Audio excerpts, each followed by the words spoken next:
teramira imbere y'amashiga dushinge dushigikiranye nka batatu badatana mu ndagano twambarira Uburundi kirundi tubuhimbare buzoduhimbaza. Ni jewe umuziko haziko mu kiziba kitanziza ngo kinzize nziririze nzirigana haziko mu masango ya Ruvubu na Mubaraza nsanga sayangana kansanganiza impundi nkumbu haziki mutaho hataho amahoro n'amahonda hagataha urukundo umurundo. Ni jewe umuziko haziko igitega gitengatiye giteretse umuseso utaseseye intera waseseye intore z'abasoma isesa. Umuziko haziko kwa ntare y'intore nye n'amata n'ubuki bukigitanira mu bwanyaburunga bwo mutima wa Afrika. Ndafirika kuko ndi umufirika w'umurundi nyawo. Umuziko twagira Yezu mwene nkuru nziza ya baradugumbwa babaza hica ba bwenge bwa Gwego rwa ngoma ya nkomati wo mu mana za Mugera. Nimuberwe mwaraberewe. Amahoro bakunzi bahaziko, amahoro mwebwe mwese mukunda iki giteramo ico kuziko. Muzoberwa nimwambarira Uburundi kirundi, muhimbarwe nimwabuhimbara buzobahimbaza. Uyu muteze amatwi ni umuziko haziko twagira Yezu. Ndabahaye ikaze. Hari icyo utaruzi mu kirundi, kaze haziko. Uyu munsi ni igiteramo kigira 8 cyo haziko. Ni ikiganiro kigira 6 c'amazinda, aho tuja kuzindura aya mazinda umwigeme kwigemura. Ni ikiganiro kigira 4 c'umuryango, aho tuja kumva no gucijya nino imigigwa y'ugucikira, ukwigemura n'uguterurwa. Ni ikiganiro kigira 4 c'imvugo mfobeko, aho tuja gufobora imvugo kwarika umwigeme. Ni ikiganiro kandi cyo kurenganura umwigeme, aho abatari bake bavuga ko umwigeme ari urugero canke ari izina umukobwa ageze mu rugero kanaka yitwa, kubera ko azoja kwigemura, kubera ko azigemura akaja mu Burundi. Muteramane natwe rero haziko, ni umuziko haziko twagira Yezu. Ndabahaye ikaze. Iki giteramo cy'uyu munsi rero kikaba ari igiteramo ca mbere cyo haziko muri uyu mwaka w'2023. Imbere ya byose rero nkaba mbanje kubipfuriza umwaka mushasha mwiza, umwaka w'amahoro n'amahonda, umwaka w'amata n'ubuki, umwaka w'amasaka n'amasabo, umwaka w'ubusho n'ubushorishori, umwaka w'impundu n'impuzu, umwaka wo gushisha atari wo gushishwa. Mugiremwo imirima n'ibiyonona, muwuronkemwo imirima n'ibiyona. Ubabere umwaka w'imigisha ziri imishishi. Nimuberwe mwaraberewe. Muti none ko iki kiganiro ari nico kurenganura umwigeme, ndamurenganura gute? Nk'uko nari namaze kubibabwira rero, ni ikiganiro cyo kurenganura umwigeme, aho abatari bake bavuga ko umwigeme ari izina rivuye mu kwigemura, bityo umukobwa ageze mu rugero kanaka akitwa umwigeme ngo kubera ko azigemura akaja mu Burundi. Reka rero ducijya nino turabe ivyo ukwigemura bisigura, nuko vyoba bibereye kuwitwa umwana w'i Burundi, umwigeme wo kwa Ntare. Ukwigemura ni inyifato mbi, nta teka bitanga, n'ukwica mu muryango, n'ukwikura k'ubuntu, ndetse no kumaramaza umuryango. Umwigeme yigemuye ntiyaba agifise iteka, haba n'umuryango wiwe, nk'uko tuja kubyumva. Nk'uko rero byaboneka, hari uburyo butatu bwo kuja mu Burundi, ariko bigatuma uwo mwigeme atagira iteka, ndetse n'umuryango wiwe ntugire iteka. ubwo buryo butatu nabwo bwari ugucikira, uguterurwa n'ukwigemura. Ibyo bintu bitatu rero byaratuma atateka umukobwa n'umuryango wiwe bagira. Reka rero byose tubice ijya nino, duhere ku ca mbere, ugucikira. Umukobwa yacikira yaje inama n'umuhungu canke akayigirwa n'abandi. Isango rigeze, uwayigiriye yarijana kwa nyamuhungu canke akaronka abamuherekeza. Uwayigiriwe n'abandi we yamaronka abamuherekeza. Hari rero imvo zatuma umukobwa acikira, nk'uko Guillaume Bonja Ndayishimiye na Nicolas Mayugi babivuga mu gitabo bise Ijambo rya Gishingantahe. Ni ku rupapuro rwa 12 rw'ico gitabo. Barerekana izo mvo. Imvo ya mbere, iyo umukobwa abona imuhira bamugirira nabi agashaka kubabisa. Imvo ya kabiri, iyo abavyeyi bamubuza kurongorwa mu kwaka inkwano nyinshi.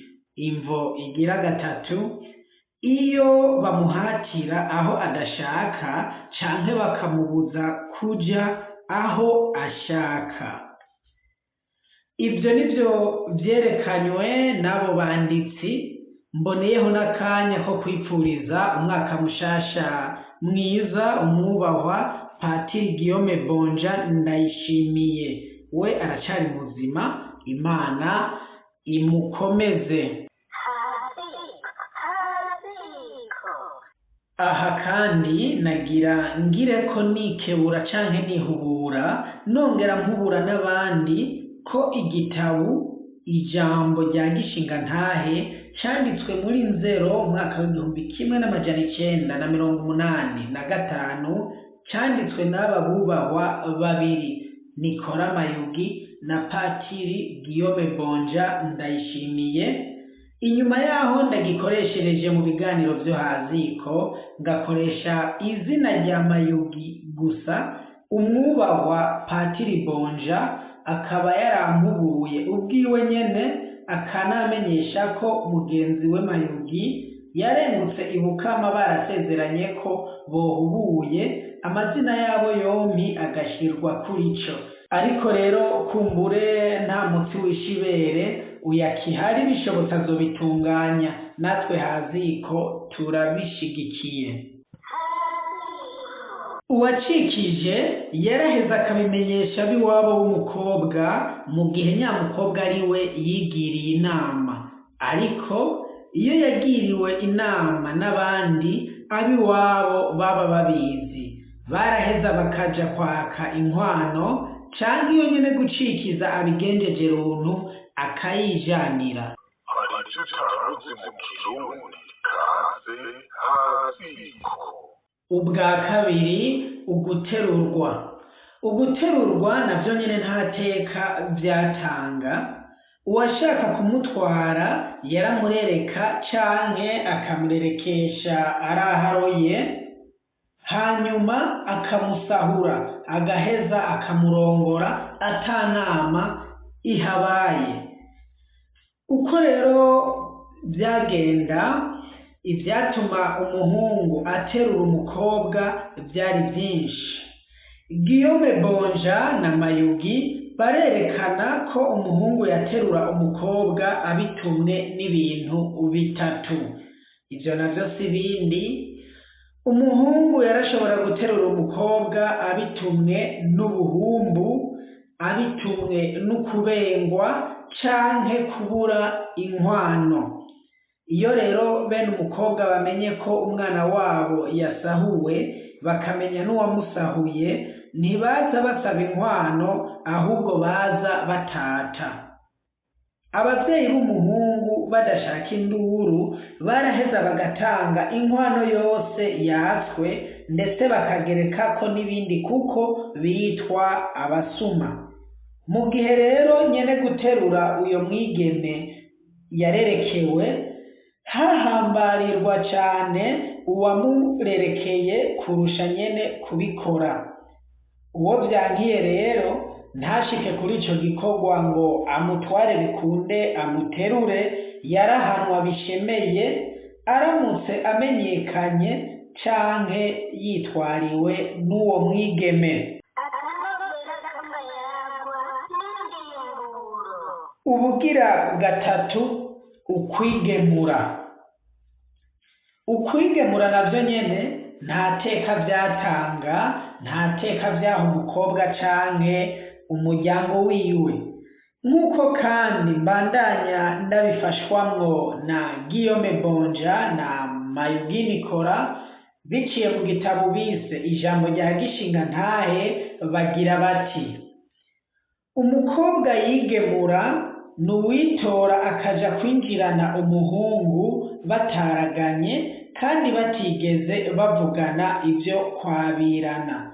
Umukobwa yigemura yaba yabitumwe n'ubuhumbu canke ukwihebura, kuko abandi baronka abagabo nawe akabura, canke kuko yifuza kurongorwa n'uyo muhungu akabura uko yobigira. Uyo muhungu rero yemeye akamugumya, bene umukobwa bakamenya ko umwana wabo yijanye, baraza gusaba inkwano ariko bagatwara iyo baronse, badashimye babasubiza umukobwa wabo canke bakabura imbwa n'imbwebwe. Nyene kuronka umugeni asanze yaronse umugeni w'umutima, yarashobora gutanga inkwano batayimwatse kugira ngo aronke iteka ry'umukwe.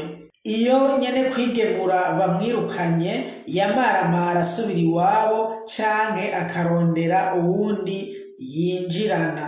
Aho nariko ndasoma ivyanditse muri iki gitabo Ijambo rya Gishinga Ntahe.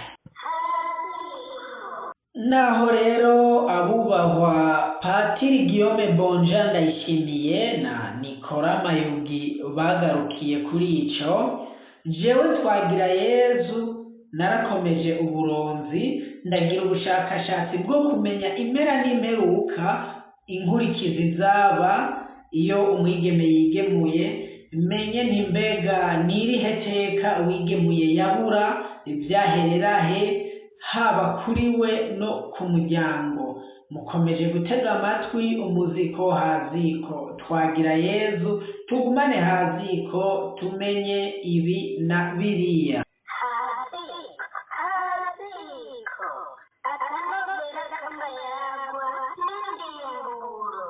Iyo rero umwigeme yigemuye, harabura iteka n'icubahiro haba kuri we no ku muryango, nk'uko twavyumvise muri ca gitabo ko yaheza agakobwa ikibonetse cose, maze umuryango ukacakira uko, canke bakamusubirana canke bakabura vyose.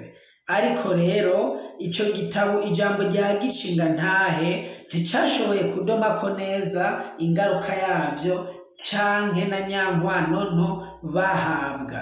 Nico gituma Haziko ihari kugira ngo ikubwire ivyo utaruzi. Hari ivyo utaruzi mu Kirundi, kaze Haziko. Muti none nizihe nkurikizi zaba ku muryango w'uwigemuye? Iyo umukobwa yigemuye, se umugabo wa Inasenge baratiwe baca batururwa bagacibwa mu bashinga ntahe. Haba rero no ku mukobwa yacikiye kwari uko, ariko ku mukobwa yateruweho, abashinga ntahe barashigikira umuryango w'umukobwa yateruwe, bakamufasha canke bagafasha umuryango gusaba inkwano, mbere bagatanga n'ibihano ku muryango w'umuhungu. Se rero hamwe n'umugabo wa Inasenge hari n'inzoga batasubira gusomako, nk'umuseso wa mbere canke umuseso wa kabiri. No ku mukobwa rero ubwiwe hariho iteka vyamwaka iyo yigemuye.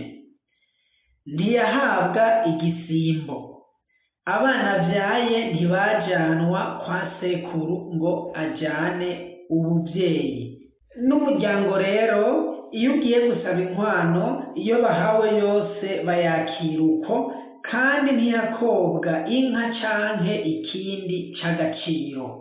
Umukobwa yigemuye yakobwa imibindi y'inzoga yo kumusubiza mu muryango gusa, n'iyo mibindi y'inzoga siyo batahana, eka bayinywera aho nyene muri uwo muryango yigemuyemo. Iyo nzoga nayo umuseso wasomako abashingantahe n'abagabo, hagakurikira ababanyi, se w'umukobwa, nyina na inasenge hamwe n'umugabo wa inasenge nyene basoma ubwa nyuma, kumbure nk'imvutso kuko baba baramenje cane. Uwo mukobwa rero baca bagenda bamujanye n'umubindi umwe w'abagabo baja gutangirako inkuru, baba basize nabo nyene iyindi mibindi y'iwabo, bagaheza nabo bagaterekera umuryango. Umuseso wa mbere ugasomako abagabo n'abashingantahe, uwa kabiri ugasomako abavyeyi na inasenge b'umukobwa. Baratumira kugira ngo berekane ko bisubije iteka. Baba barahanye isango n'umuryango w'umuhungu bazobakirira ko bazanye iyindi mibindi y'inkwano nyezina.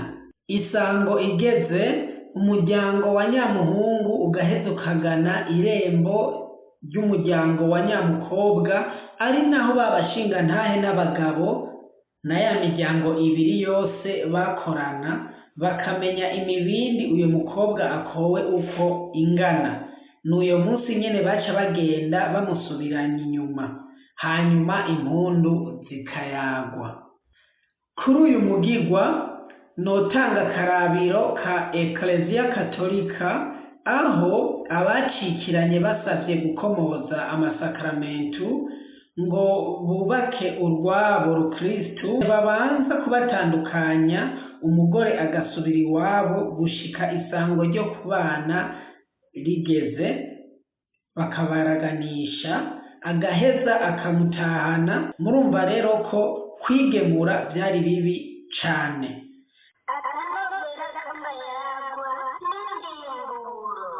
Muti none rero umukobwa yitwa umwigeme kubera iki? Mbega umwigeme yitwa umwigeme kuko yigemura?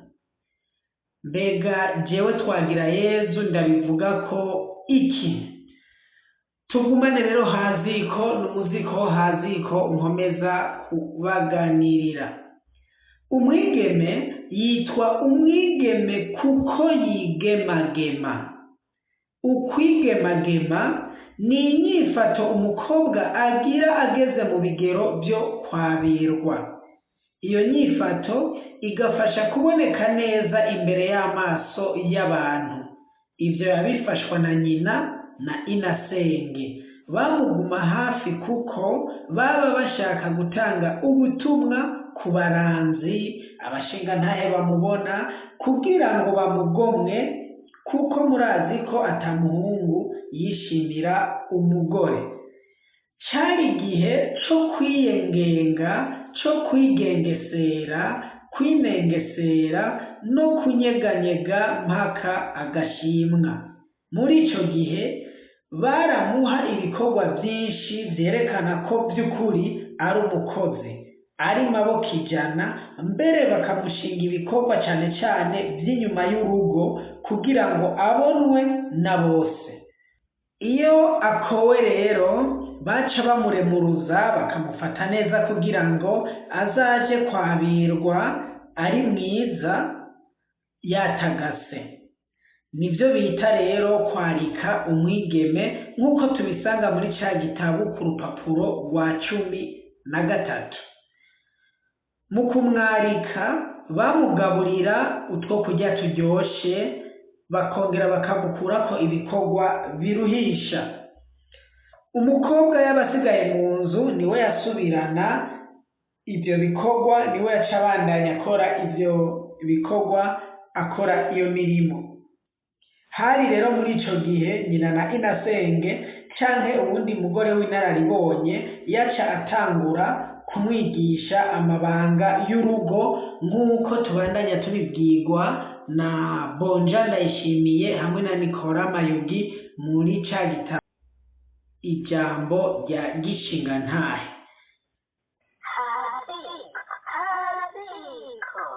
Mu byo rero yigishwa harimwo ingene azoteka, ingene azosasa uburiri, ingene azoshusha amazi y'umugabo, ingene azomwoza ku mugoroba, ingene azosiga umugabo, ingene azokosa impuzu ntaziturire, ingene azokosa amavuta n'ivyo azovanga, ingene azorunga indya, ingene azocumba, ingene azohereza indya umugabo, n'ingene azinjiza icumu ry'umugabo n'ibindi.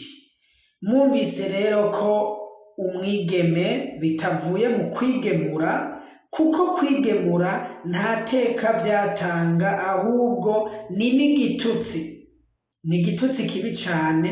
Abahora bavuga rero ko umwigeme bivuye mu kwigemura, mwumve ko umwigeme ritoba ari iteka, ahubwo coba ari igitutsi. Yamara ko umwigeme bivuye mu kwigemagema kugira ngo umukobwa yerekane ubwiza bwiwe, yerekane ubushobozi bwiwe, ndetse ashobore no kwiyerekana ko ari umwigeme w'akaranga. Abahora bavuga rero ko umwigeme kivuye mu kwigemura, murumva neza ko atari vyiza, ntiryoba ari iteka ku mwigeme, ahubwo ryoba rivumwe. Ari naco gituma rero umwigeme bitavuye mu kwigemura, ahubwo bivuye mu kwigemagema. Ukwigemagema ko vyerekana uburanga. Aha ni haziko, ni haziko twigishaniriza, ni haziko tuzindurira amazinda, ni haziko tuzitanurira inzitanya, ni haziko twigishaniriza tugatahuzanya, ndetse tukamenyera n'ivyo tutazi. Ndakengurukiye mwebwe mwese mwafashe akanya ko guteramana natwe haziko, mugira aho muba mwubahwe, mugira amasaka n'amasabo, mugira imirima n'ikiyona, nimuberwe mwaraberewe. Ufise intererano canke icubaza, nyandikira kuri email fulgencegirayezu@gmail.com canke unyandikire kuri WhatsApp ukoresheje ibi biharuro: nteranya 2 5 7 7 9 8 3 9 7 2 3, cyangwa umpamagare ukoresheje ngendanwa kuri ivyo biharuro nyene. Yari jewe umuziko haziko Twagirayezu mwene Nkurunziza, muzoberwa nimwambarira Uburundi kirundi, muhimbarwe nimwabuhimbara buzobahimbaza.